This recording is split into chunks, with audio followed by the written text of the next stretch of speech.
hurt. I'm so glad I managed to go live just after you finished doing that, because that was an uncomfortable sensation.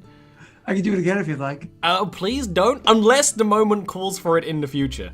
Okay, fair. You know, put that in your back pocket. Yeah, that's a good way to persuade me, because now it's like you give hope. And it's almost like I fucking know you after working with you for over a year on this stupid. Anyway, hey! I always forget that my camera's there and not there, and I should really just move my camera here because this is where I'm always looking, because this is where their faces are. But you're here. So, as we continue, you're sort of drafting up these plans, and you've described that the Lich himself is there. I do have a question for you, Scott. Do you mention any way, or do you try to bring in any sort of like halfling forces into this combat? Unfortunately, I do not represent them. So I will not tell them that I'm going to do this. However, after seeing have a conversation, understand this, that, and the other thing, I will totally use sending as a means to start a communication about seeing what, if anything, the halfling peoples would be willing to offer to this fight. So, as I said earlier, unfortunately, there's not really like a one halfling leadership. No. But at the very least, you could talk to your people. But you speak to the right representative or two, and they can call you talk to like whoever's in charge there, and then you let it sort of pass out, and then before you know it, the beacons are lit. And you said you do that after this. After this conversation. So it's actually, as this has been going on for several hours and you're planning, and the plans actually do start to change because they're going from we have to fight these large forces of undead, to the main plan is essentially, the plan is being created with you and with these members here, and occasionally the member of the pyro clergy will sort of go quiet and mutter to themselves, and you realize that they are casting sending as well. What you realize is that the plan that's being made is essentially the ground forces, because there are no other forces. You have ships, but that's not really going to help you out here, are going to attack their ground forces to absorb so much of the fighting so that you guys can climb the tower, fight the giant, fight the Lich, with this combat going on, so that the forces are diluted in such a way that the tower will be less defended. That's sort of more your thought process, the process of the planning. So as the planning goes on for several hours, Devi is walking around disguised as an officer. You're going around looking at papers, and there's things where like market stalls, where maybe there's always a stall here. It's been turned into a little bit of a place where the officers are relaying orders and things. And actually, a person on a horse rides with great speed, and sort of they're exhausted, the horse is exhausted, and you are aware that there's often sort of a relay system that happens for ground messages, and they get off and they they go directly to you because you're directed an officer with a piece of parchment, but they don't even sort of wait for you to take it when they just sort of start blubbering to you. It's like, Goldport's been attacked, a horrid undead monster. How long ago? The message was being passed as the attack happened. This monster, it attacked the gold district, it attacked the palaces. The emperor survived, but untold losses occurred, and the creature was seen leaving this way while we were relaying the messages. Come with me. We must pass this along immediately. And I take the message, and I'll kind of like open it up as we're walking. Mm-hmm. The message is exactly what he said, but with less blubbering. That the gold district of Goldport was attacked. The palaces were destroyed via this large, undead tunneling creature that destroyed destroyed a huge chunk of the city. Appeared from nowhere, appeared from under the city. The emperor has been proven to survive, although of course huge amounts of the nobility were killed. And you. I mean, I'll immediately go to Riel. You immediately go to the keep where all these battle plans are going on. Exactly. Yeah. So she walks in as an officer, as someone else. Can we tell that it's... You can tell, Riel. Okay. I sort of glare at her. Yeah. With your -1 to insight? But I think just because you've been your sisters and you've been doing this for so long. I'm actually not keeping it up so much anymore because I think it's funny. So like, it's like half the disguise is on at this point probably. So it's like as you're walking, the disguise phases from you being a completely different person to being you in officer uniform. I imagine. So it's sort of like it sort of makes sense, but it is not entirely obtuse. Yeah. Okay, that's a cool idea. So I'll walk in and I'll kind of like hand Riel the letter. It's like, we have a problem. I open the letter, look at it. God, it is coming this way. This monster. The messenger's just like, yes, some of the relay members, they saw it. They saw it traveling, unearthing huge, making mountains of the land as it traveled through it. Put scouts immediately. We need scouts out in the direction it's coming from. We need to know when it's approaching. If it is coming this way, we will take it out before it can rejoin its forces with the rest of it. Ever have the halflings been aids in this, aids to the humans when it came by way of scouting? I will see if I could send word to at least get the eyes stretching farther than where you already have some placed. Yes, you have my gratitude. A beast of this nature, a large singular beast, I doubt the army itself we would incur needless losses. I think this is something that we, as a group, should defeat. Perhaps with support of archers, but we should not risk the army against something of this nature. I'll actually place like my hand on her like forearm, just because clearly she's like super like at the moment, just as like a calming force, and just be like, before we go rushing headlong into this, perhaps we should consult again and see if we can get some more insight on this matter. Yes. Yeah, I sort of take a deeper. Yes. My apologies. I was rattled to hear that His Majesty had come under attack. But your nephew is safe. Yes, exactly. Any information we have on it would be ideal. Just so you know, Ian, you're a little quiet. Oh, am I? Sorry. I've got the sound set up great for everyone else, but bear in mind, Scott's family are loud as hell. What are you talking about? And Aaron, by extension. You calling me loud? Are you calling me loud? Should I also have a microphone right next to my face like everybody else? Because I can do that. I actually kind of like that. Until I breathe into it. Yeah. Well, I mean, I actually kind of like that. ASMR chill stream with Derek. So your plan is to try and reach out to some halflings and get a message sent to try and scout? First things first is use sending to inform them of the situation, and I'll cast that twice just to inform them of the situation. But if like letters can be sent to places as well, I just know that's exactly what you do is so you know it's coming from Goldport in this direction supposedly. Yep. So you sort of send a message to the I'll send it to like the leaders to get blessings, then letters to the soldiers. Yeah, like leaders to the you sending to the leaders of 2 halfling towns in between here and there, and then you start parching letters that are being sent off, and of course other people are sending letters and letters are being received, and the very spacious interior of this keep is being used as a bit of a. I mean, before it was just the planning, but now you're preparing to be attacked in this way. And honestly, the pyroclergy is just as more messages come in, they keep describing this as a giant tunneling worm, and they have no idea how it would be fought. And the member of the pyroclergy just says, "You are all heroes who have defeated many manner of monsters.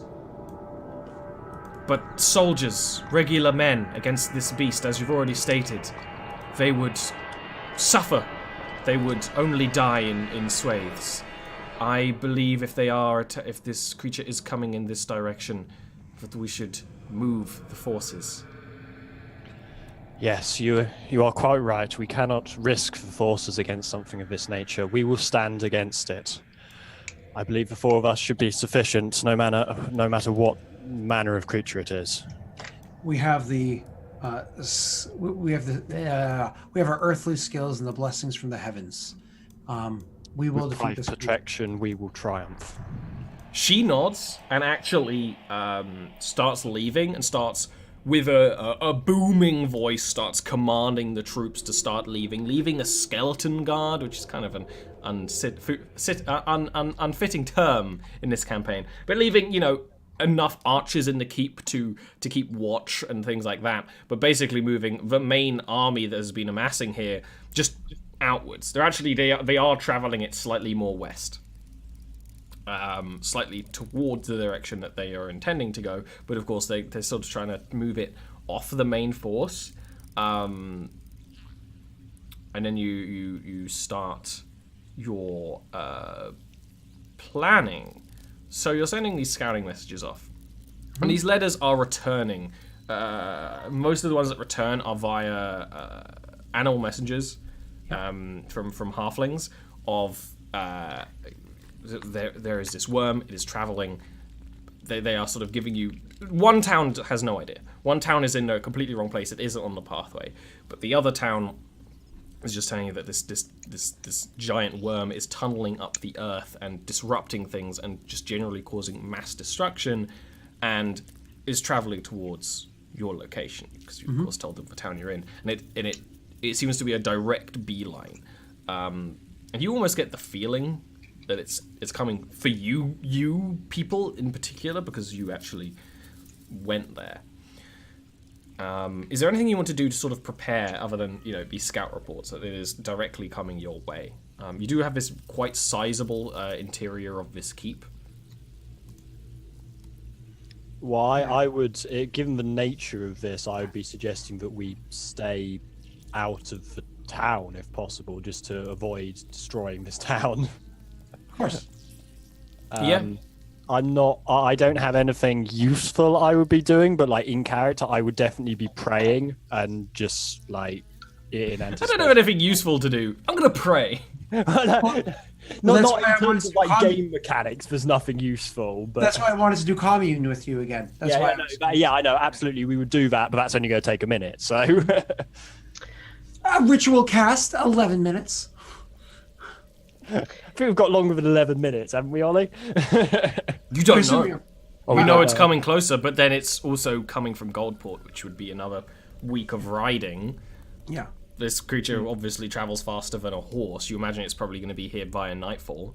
Yeah, I was going to say, I imagine we have hours, but that's what the scout force... Yeah, the scout force is sort of telling you that you probably have, a day or so.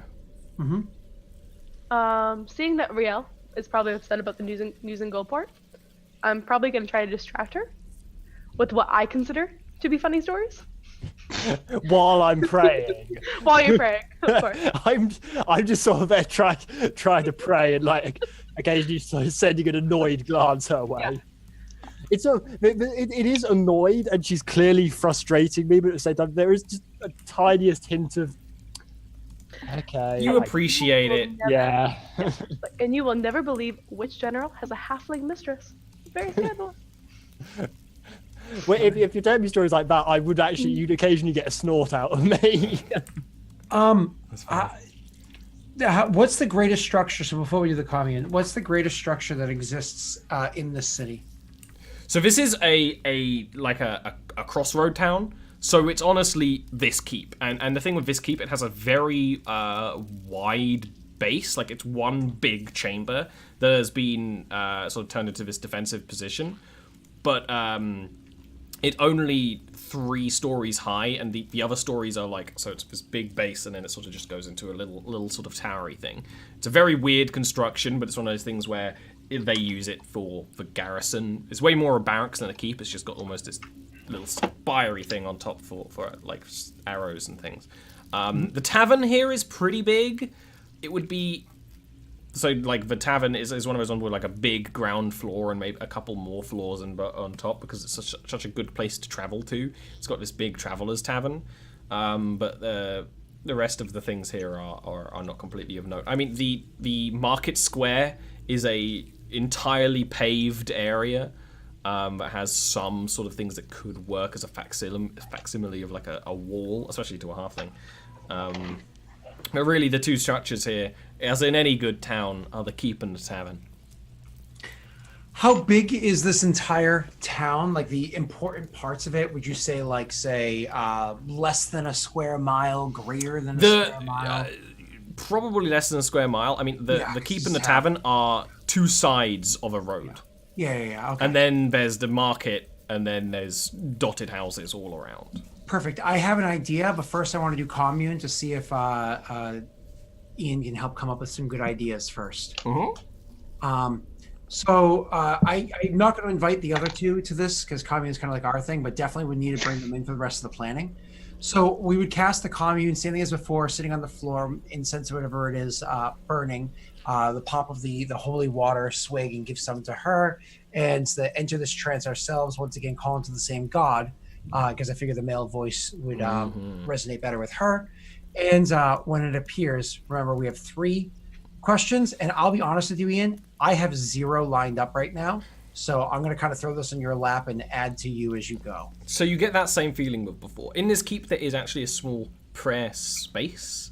There is you don't often see very many statues to Pyth. It's not, you don't have a sort of ripped Jesus on the cross sort of thing going on, but you do have these spaces where light is designed to stream into the room very dramatically, and you are probably sitting in that space on the edge of the keep. And once this spell is complete and you finish the ritual, you feel that same feeling of being across the street in that tavern if it was booming and filled with people instead of now empty, because they evacuated all the people as well. Well, to the best of the ability. You can never evacuate everyone, but you get this feeling of wellness and warmness, of company and good food and good drink, and this pleasant heat of social comfort as you feel the connection again to, of course, Rial believes to Pyth, but actively to the Sword of the Small, the halfling warrior god. So this is the report stated that this was an undead worm, and it explicitly was about undead. It's one of those things where there are conflicting reports, but they're never so conflicting. Not all of them say it's undead. The one from Goldport says it's undead. The scout reports just describe it as this tunneling worm or tunneling creature, but you can probably assume it's undead. You know. Okay. So my first question would be, basically, I'm thinking like a soldier. Apart from typical undead traits, does this monster have any dangerous attacks we should know of? Which monster do you speak of? Oh, of course. I should have asked that in the first place. Mm-hmm. Well, that's wasted a question. That's Exactly.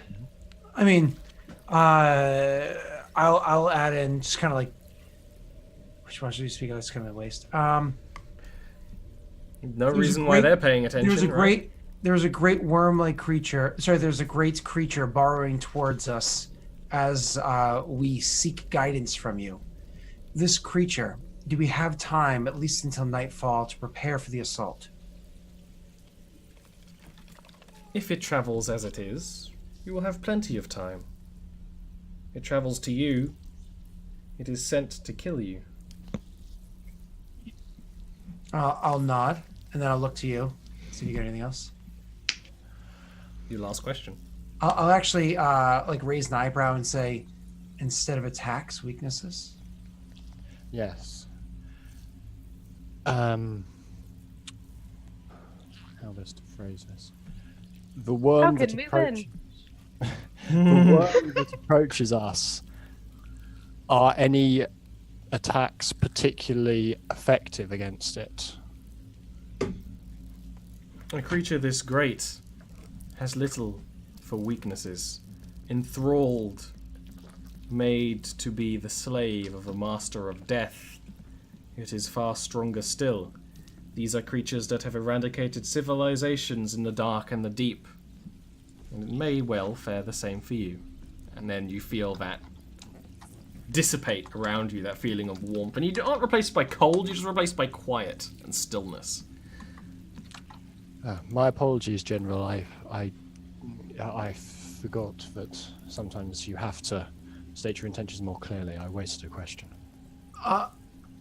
Unfortunately, it is sometimes. It depends on how strong the connection is between us and those that we're asking. In times like this, I imagine all connections are strained. And then I'll stand up and try to like send word for the other two to join us, because obviously they're doing other important things, for them to join us to prepare for this. So the question is, where do you want to be? Oh, well, we'll talk about that. So once everybody like gathers together, Oh, and, okay. like, we kind of like spill out like everything that we've discovered along the way. So I'll say, it seems as though this creature is in fact heading directly for us. And more than that, it seems as though, assuming it continues to travel the way that it is, it'll be here in a few hours' time enough to prepare, but not to fully finish the evacuation. It is worth noting that it is after us as a group specifically. That was stated. So the phrasing makes it seem as though it was maybe even after me, considering that I was the one that's made eye contact. And I say this to you because obviously you and I know, but the other two hadn't heard that earlier. Quite. For that reason, I believe we should try and get at least a good distance from the town to save it, and as obviously before, if the evacuation cannot be made in time, we would be protecting more soldiers' lives. I have an idea, something that would allow all of us to make the best use of our abilities without being too concerned about the collateral damage from this assault. I know a bit of magic, as I've discovered over my years of training in war.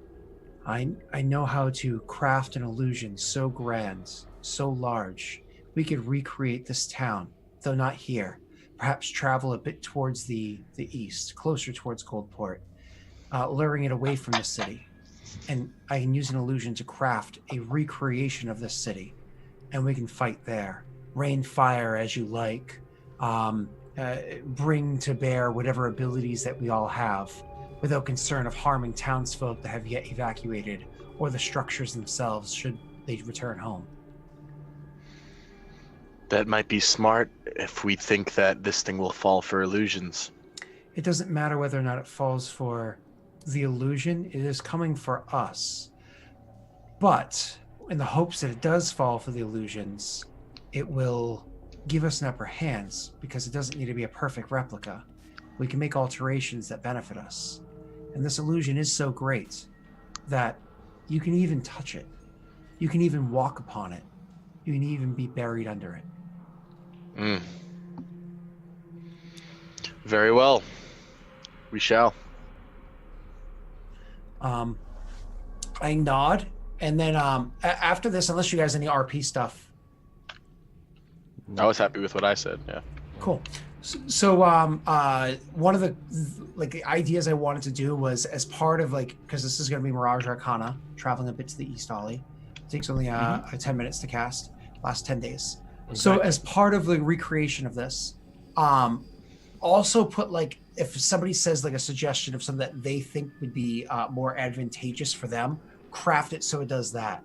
But most importantly, one of the things I think would be important is, because we can try to trap it into a place that I think is a good bottleneck point for fighting it, would be if we can get it to burrow through the bottom of the keep and actually try to craft it there, because there's we could potentially collapse the keep on this thing's head, doing damage to it without necessarily worrying about collapsing a keep and costing the nation, hundreds of thousands of gold. Yeah, it's a cool idea. Why don't you go ahead and describe the actual casting of it? Walking away an hour or so into fields and doing this is not an issue at all. Yeah. We would ride to get there, to get our distance a little bit quicker. And so the actual casting of it, I imagine it starts with an outline, literally a stick in the dirt. This is halflings, right? A stick in the dirt, an outline of the city, the parameters, taking advice from those around me, concentrating and remembering myself to the best of my ability, the actual outline of the city.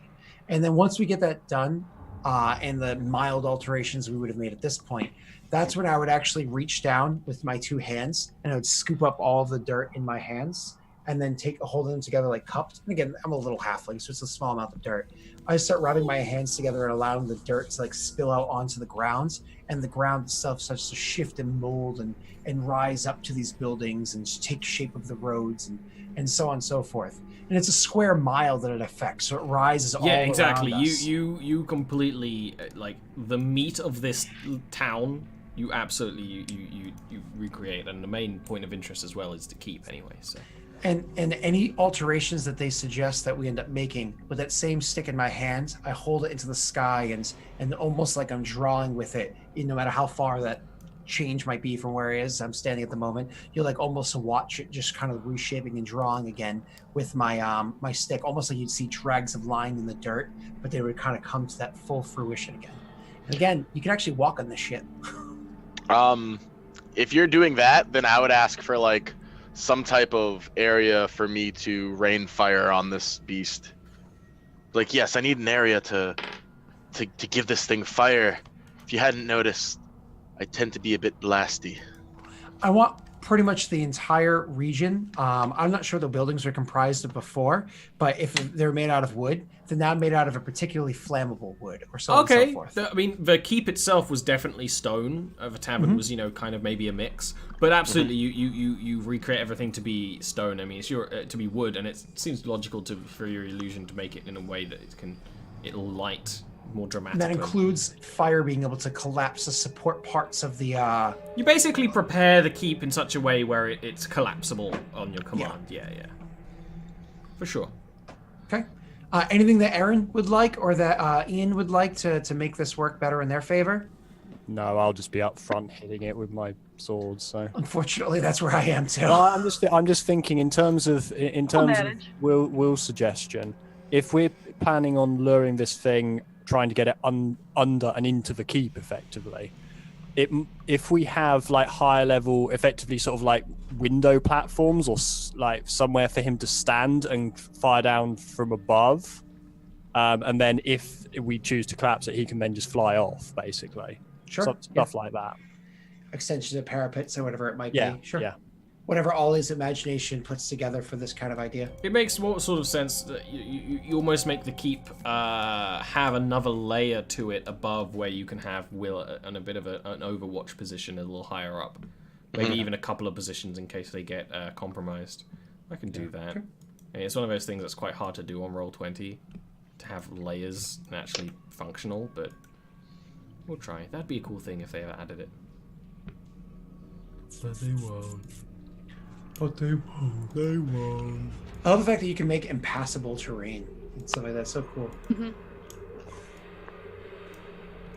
So yeah, you make a couple of places for Will's character to sort of stand. You raise this keep from being, one very large layer to being like 2, maybe even 3, so you have that height advantage for Will's character to sort of set up. And you even do it in such a way where he stands where you're going to put it and goes... and he's lifted up with it. Higher. Perfect. Higher. All right, yeah. You can get a mile up. It'll be like playing Fortnite and we just take out that pig and... Yeah, we're building. Yeah, pretty much. You're Fortniting it right now. Yeah. All right, so... And then you're preparing yourselves inside the keep for this thing to emerge.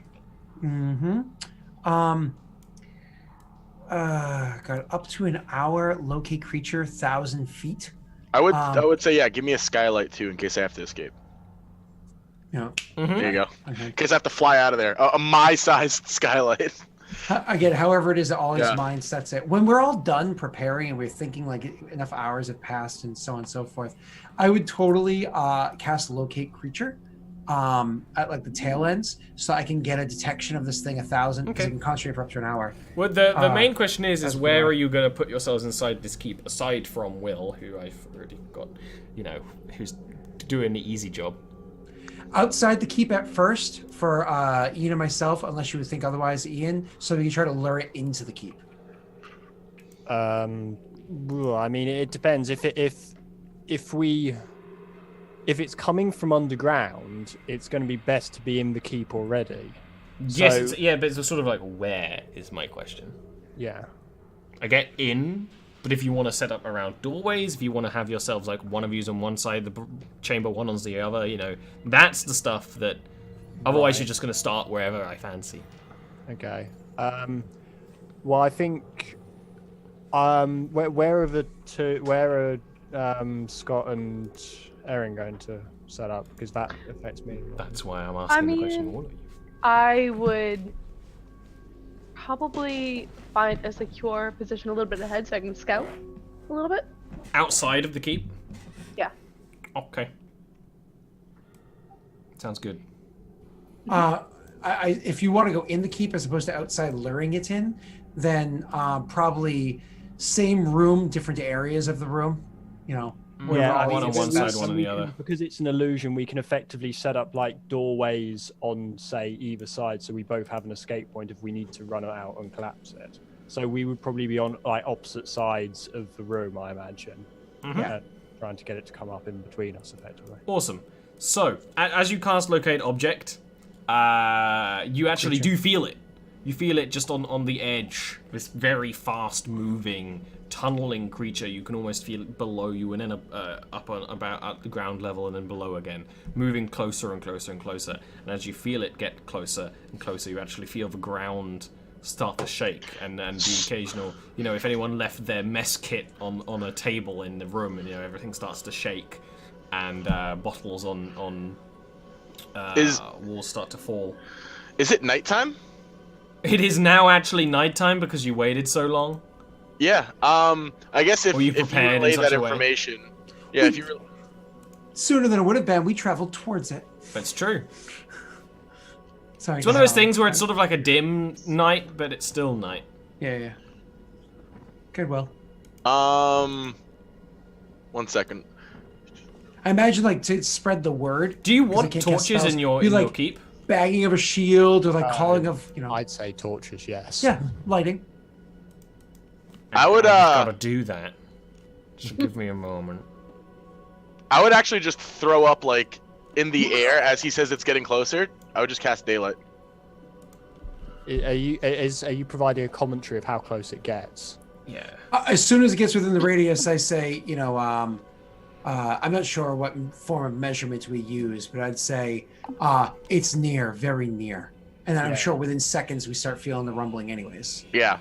Because I'm just thinking, I have a channel divinity that lasts for a minute, so I want to leave it to the last minute. Kind of definitely. Don't cost things you definitely want to just do on your first turn. Yeah. Daylight lasts an hour, so I'm like, okay. Yeah, exactly. I'm just trying to find a thing to do to start. It's one of those things, Ian. We're going to feel the vibrations get stronger and stronger and stronger, and then they're just going to stop. That's when you cast it. That's what I Damn it! They get it. That's what I wanted. I kind of want to try to hide and cast Hypnotic Pattern on it just to see. If you want to try and stealth. Yeah. Try and stealth. Yeah. Can you fly so you don't... It's tremor sense or whatever? Can I sneak past tremor sense, Scott? That's not my game. It's Ollie's game. It's Ollie. I know. You have no reason to believe what is tremor sense, right? Well, it's I'm 16th level. It's an underground creature. You could understand it sees by vibration, but if you want to try and sneak, you can try and sneak. It's up to you. You're already outside in the darkness. Yeah.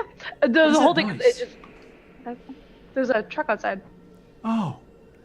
I was like, what the fuck is that? I'm glad Erin was here to give that answer. In the future, we'll just have Scott be really confused. Right? No, I mean, I don't have to, really move. I just have to stay in one spot, be invisible. Yeah. It's more you finding a place that you think is safe and defensible. Still gonna need to give you give as stealth. So, what do you want me to roll? Stealth.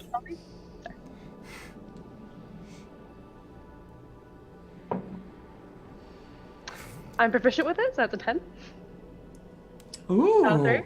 So it's 24. It's a 24. Awesome. So it's a 24. Yeah. So you sort of just find somewhere to sit and stand quietly. You stand a little bit away from the keep, sort of maybe leaning up against where there's a lantern pole or something. In such a place where if you were fighting something that saw, if it was popping out the ground and looking for you, you would be sort of certain it would never be able to see you. But of course, you are smart enough to tunneling creature, you know, you are aware that sort of thing won't happen. And the rumbling gets stronger and stronger and stronger. And actually, you feel it coming from the direction that... I just realized I put people in the wrong... I mistook some tokens. That was nearly very mistakable. It gets stronger and stronger and stronger, actually in the direction that Devi wandered off to. I just hope it doesn't target Devi. Well, we can lure it to us. Slap on the ground. I thought it was just something really cool. Is it me? I'm really cool. It's not you. I'm really cool. Okay. And I am going to do a thing. Arvine and I start tap dancing. No, I didn't take that spell. Oh, well, there's light here, but you can't see it. Give me a moment. Ping. Wow. I see me, even if I can't see anyone. Wah! Yay. Ah! The daylight! So Devi is like all the I can way see it. out here. Yeah. Whereas, yeah, you can see the light coming out of the keep, which is kind of badass. But I'm going to look at the It is keep right kinda now. And so you feel the rumbling get stronger and stronger and stronger. It's exactly as Scott described. I didn't change my combat screen. Everyone is all kinds of wrong. Everyone's in the wrong place. I knew there was something I forgot. I said when this stream started, and as Scott is my witness, that I definitely forgot something. And it turns out it was the combat screen. And I knew there was going to be combat because you're fighting a fucking Lich. It's kind of like the whole dealio, but everyone's in the wrong place. But that's okay. I'm fixing it right time, now. though. At the right time. You're the wrong time. If there was any mistaken. Alright. Whoop, whoop, whoop. Don't move! Why are you moving? Can't you tell I'm literally about to say roll initiative? I blame Scott. It was clearly Will that did it. I need roll 20. Roll 20. Add a button that just stops players fucking about. I've needed this since I started using it. Because there's always a Scott who's like, and I'm like, roll initiative, and he's like, oh, I didn't hear. Excuse me, all I have to I do haven't is said this. roll initiative yet, but So good, it doesn't count. no, it doesn't count technically. So you feel the rumbling get stronger and stronger and stronger below the keep, and because the keep is technically still is like a weird mixture of real and not real, I imagine it reacts accordingly with you know, the wood sort of shaking and even some of it starting to splinter at the bottom. And then, exactly as you intended, from the from below the keep, the brilliant stonework explodes outwards with these I mean, it's not like it just cracks and sort of fizzles away. No, huge chunks that are 5 feet big just go as this horrifying, huge creature burrows out of the earth. Looks like a slug. Ah! That was way worse! And it's exactly as you had it described, as this giant worm-like creature, something that's sort of legends you may have heard of from some races. Dwarves definitely speak of these things very, very deep down, but it is pallid with this grey texture, and parts of it are just missing or filleted offwards, and it has this almost spine-like exoskeleton along all of its sides, and a mouth that is just a maw of endless teeth that hunger greatly. And as it barrels down upon the general... Hold on. I had locate creature active, so I knew that it was coming directly at me from underneath. Would I have been able to move away to a safer spot? I think that's entirely fair, actually. Yeah, I'll give you like... Yeah, you can totally move away. Just move, or I'll give you like a dash action to move away before we do initiative, because that's like entirely reasonable. You would be feeling it like getting below you and sort of getting ready to spear out of the ground. Sure, yeah. It's like waiting and then Yeah, exactly.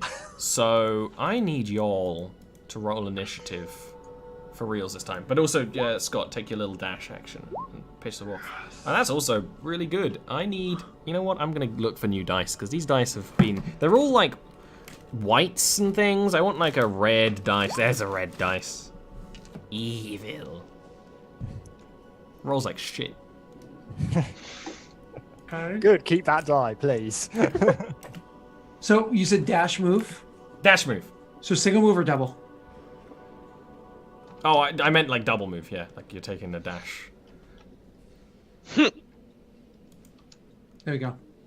It's probably not the smartest way to go, but I imagine my character started running and started running over towards what's her name, and then remembered, no, we have to spread up, and so turned and started running opposite direction. So it was like kind of like a zigzagging. And it's now immediately your turn because you start running as this thing starts burrowing out of the ground, and it takes a couple of moments because it's got to go through this actually thick set stone slabs on the bottom. But then it sort of lurches up. You're running. What do you want to do? Give me 1 second before I choose to cast this spell. For duration, objects, blah, blah, blah. You know what? I'll give you 3. Okay, there we go. I'm going to cast this spell as my action. So I'm going to continue moving, but first I'm going to cast Fairy Fire right here on this guy. You don't really need to ping it when you're fighting one big monster. Sorry, let me just, Well, there you go. he could be casting What's it on me. what's your spell save DC? Very high. That's not an answer. It's 19. Oh no, it is an answer technically. It hurt. Don't encourage this man. It's a 19. It fails. So you describe it. You can describe it. Sure. So more or less, like as I'm turning, I hear the ground running as I'm running away. I'm going to turn and stop and look back at it. I'm going to say a prayer to the to the goddess of the elves, sorry, the gnomes, to give us guidance in our battle against it. The halflings, thank you. To give us guidance in our battle against it. And then I imagine just the color starts coming from within, resonating. I want to give it a nice, soft, like almost peachish or like salmon kind of color that glows off of the thing. It's the closest I can get. And it gives everybody advantage on attack rolls against It's one of those things where this creature's so big, like, this is not the whole creature. This is the head of the creature. You set an entire area blooming with this magic. You've never seen a creature this big before, but it doesn't encompass the whole thing. And then I'm going to continue moving my 6 squares to there, and I believe... Oh, nope. One last thing on my turn. It's kind of annoying that you can't, like... do things the way you want. Oh! I should have saved that knife. That's a knife. You think that's a worm? Now this is a worm! Oh wait, is that a concentration spell? I don't think it is. Fairy Fire is... Fairy Fire is. Spiritual weapon's not, I believe. Oh, Spiritual Weapon isn't. It is not. Okay, cool. Good, then I do that. Yep. Then I do that. I'm just getting you a knife. So obviously locate creature has turned off. I no longer need to locate There it The is. creature is in front of you. for now. That's like one of those sat I need navs. to You reload have my reached Roll20 your real quick. But if you monster. want to go ahead and do your attack with your spiritual weapon as you summon it. Oh, you did. That's a hit. It was just a level 2 one. 12 points of force damage. Yeah, awesome. So as it's appearing out of the ground, this... What is your spiritual weapon? I don't remember.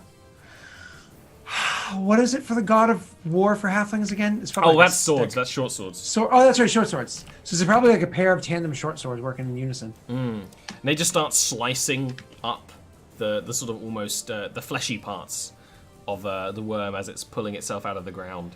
And it's one of those things where it's not like a smooth motion. It's sort of like almost undulating parts that sort of stretch and almost stretch and expand as it moves.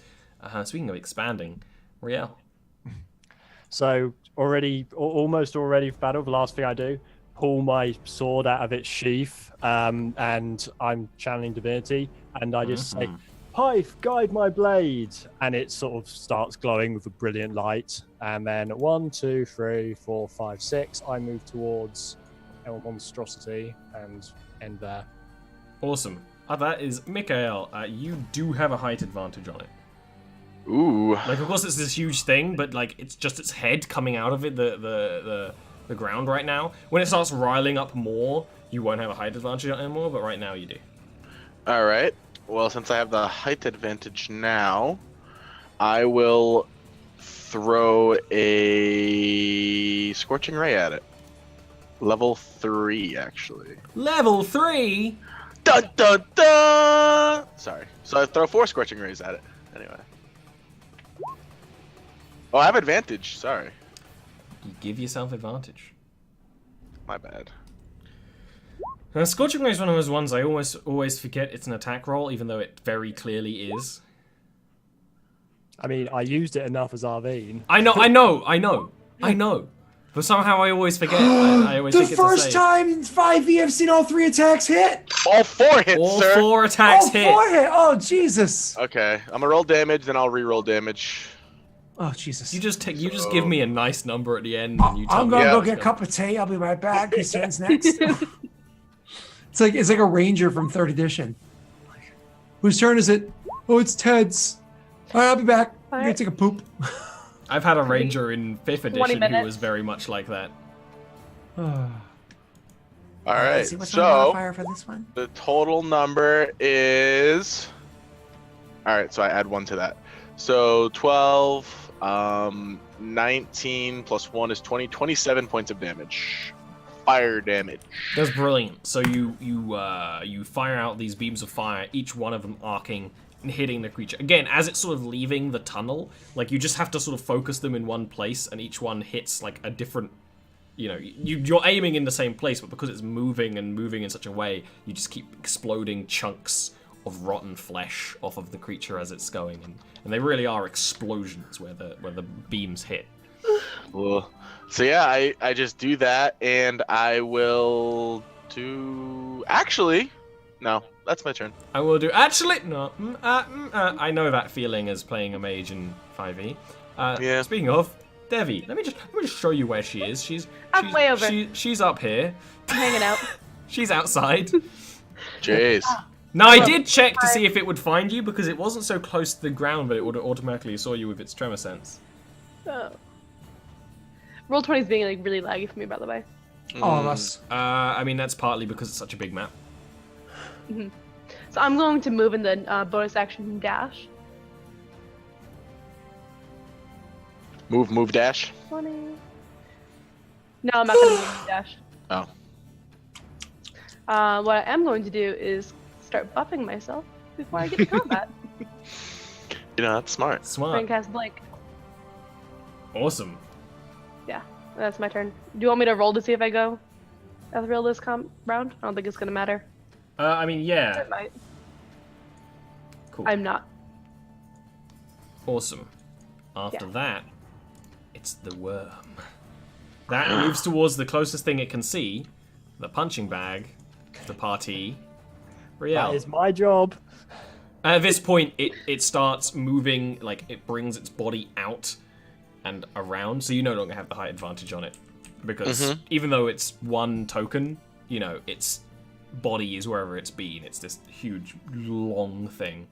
And it moves within range of Riel, which is actually here, because it's such a big boy, and is going to make an attack at you.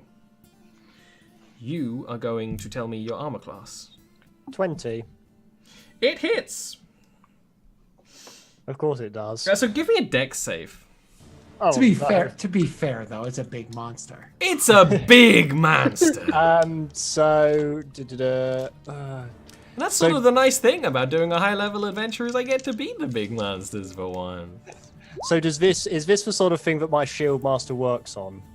Because Is it a dex save? It's dex save, yeah, a spell or other harmful effects. Yeah, this is definitely a dex save where your shield kind of works. Sure. Okay, then add 2 to this roll. 19 then. So that's just a failure. First of all, you take 27 piercing damage. As this thing sort of I'm remembering heavy armor master this time. So it's 20. With a 19, it's a failure? Yeah. Yeah. Oh, Jesus. It writhes upwards and just starts biting at you. And like I said, its mouth is entirely just filled with these sharp teeth, each one like a spear or a greatsword even. It just goes crunch, crunch, crunch, crunch. And your armor's taking the brunt of it, and you're even trying to use your shield, trying to almost like push it back. But there's no pushing back a creature this big. And you get swallowed by the creature. R.I.P. Let me give you a nice little yum. You are swallowed. It's okay, I'll legend lore your story after you die. Thank you. You're welcome. The interesting thing is, you're so that's how it works. For me, because I'm reading it. That's a good. Oh balls! I just deleted the tunneling earth. I wanted that. Okay, you go to the front. There you go. You talking about the balls or the tunneling earth? Just checking.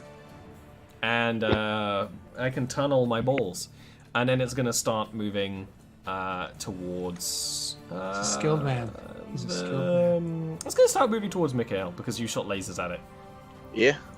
So it moved 3. Did it provoke an attack of opportunity when it moved away from my sword, by the way? Or They don't do that. Swords? Okay. No, Thank you. they yeah. I got you. I got you. You're good. 1, 2, 3, 4.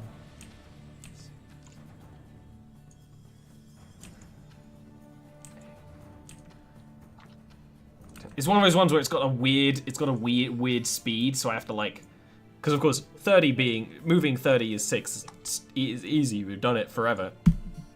So it starts moving towards you, Mikhail. It's one of those things where it's like just squirming its way out of the tunnel it's born, and where it's hitting the ground, it goes like, it scrapes against the wood and the stone, and is moving into range to attack you, but has not reached it yet. After this is General. Okay, well, let's see. 1, 2, 3, 4, 5. I don't think my sword can even move that far. And is it a bonus action to move the sword, or does it move on its own? It's your bonus action to move and attack with the sword. As a bonus action, in a turn you can move the weapon. So Yeah. let's save that for a second. I need to help. Fuck. 1 second. You touch a willing creature. 5 feet. And it swallowed him. So touching him's kind of hard. Yeah, it's a little difficult. It's not the end of the world. Yeah, you got to dive in. I actually, funny enough, what's my speed again? 30? Yeah, the issue is 25 1, 2, because 3, you're a 4, halfling. 5. No, 6 because Oh, yeah. Yeah. 1, 2, 3, 4, 5, 6. Bonus action to move the sword closer. Oh, wait, can I do anything else with my bonus action? Can I Song just of give Rest, you just the double sword so checking. you can do this shit. I can. I'm going to apply my Hexblade's Curse onto him because it doesn't require concentration. I'm going to leave my sword where it is for now. Okie dokie. So I'll deal with that later on. Just need to get it out of the way. And then I'm going to start like making noise and saying, "Come for me! Come for me!" Hoping that it like tries to eat me. But after that is Riel of Yavin. You are blinded and restrained. I got you, Okay. fam. So that means I can do what? Absolutely Let nothing. me check. Don't worry, this thing won't eat me. Guaranteed. You'll be spicy. The speed becomes 0. You have a disadvantage on attack rolls, but you can make them. Okay. I'm not even going to ask. It's stupid because I mean, Fairy Fire technically gives advantage on attack rolls. Oh against yeah, it. no, the fairy fire's on the outside. Yeah, I know. So that's why I like the concept, but with the description I gave, it doesn't make sense. No, it makes perfect. Yeah, perfect. Well, I'm still going to try and cut my way out just because I as well. But does it have advantage? Just kidding. No. That's a No. hit. I am totally launching a smite into this thing. Ooh. I like the way you've changed that. Ooh. Okay, so how much is that all added Cut together? my way out. Altogether, that is 30. some damage. Thanks. 34. 35, right? You know what? I'll just minus them all separately. No, 34. So you're you right. stab into it as you're inside. You're inside this creature. I think it's because it's dead. It's not even like wet. It's just acidic in here. Oh, yeah, it's undead, just, isn't it? Sorry, I it's forgot just acid and bone and horrifying, putrefying flesh in here. Yeah, of course you get the undead bonus. Sorry, I forgot that. But you just start stabbing and slicing away out, seeing in glimpses of light in your sword the rest of the inside as you're going. And then, ho! I take a lot of damage at the end of my turn, no It doubt. pukes you up. I'll take that. 10 feet of the worm, so let's put you over here. You see it like you guys from the outside because there's holes and things. You see just flashes of light from inside the worm, and then just sort of and it releases its stomach outwards, and Riel just like goes thunking against the ground. You're prone, but you are out of the stomach. Ooh, yum. And you take 500 acid damage. And that's the end of your turn. Yep. After that Okay. is Mikael. Remember, you don't have advantage anymore. I have advantage though because of fairy fire, no? Yes. All right. Yes. So I'm because this thing's like up in my face essentially. I'm going to That's cast... true. That's true. One moment. Technically, Yep. Riel, you would have had more attacks while you were inside him, because the vomiting happens at the end of its turn. So you would have had your extra attack, and I nearly just stole that from you because I'm so used to not... It's partly my fault for not being used to playing a class of. Well, extra exactly. attack, I've not. so. I usually play before extra attack comes into play. So presumably, because I it would have still had disadvantage. Disadvantage, yeah. Okay. It was you haven't been puked up yet, technically, but you know Well, because it is a hit. Because I have no idea that this thing's going to split me out or anything, I'm just continuing to divine smite like a. Well, it's entirely reasonable, right? And I forgot to actually hit the damage. That was clever. But that's.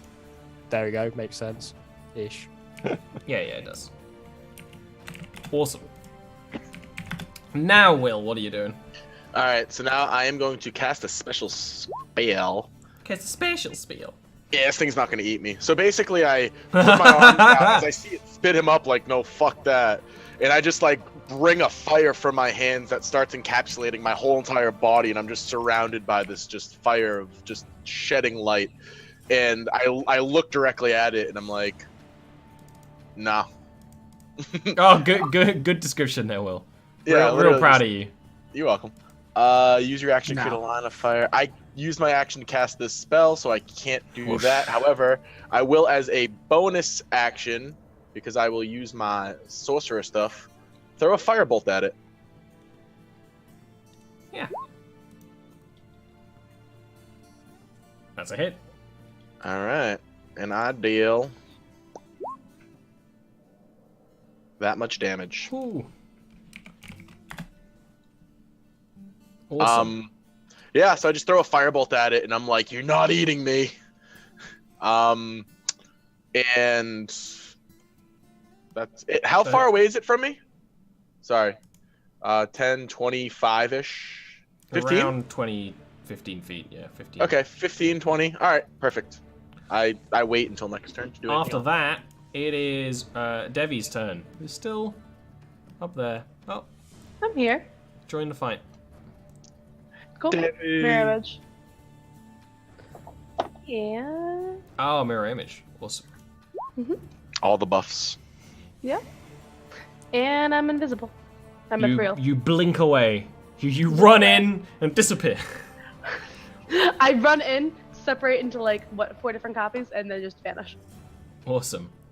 And you know what? We'll take the worm's turn after a short little break. I want a big break. Huge break. Give me a break. Give You me know a what? Oh, I have a Twix bar. break. Break me off a piece of that Twix bar. Not how that works. We're not sponsored by Twix.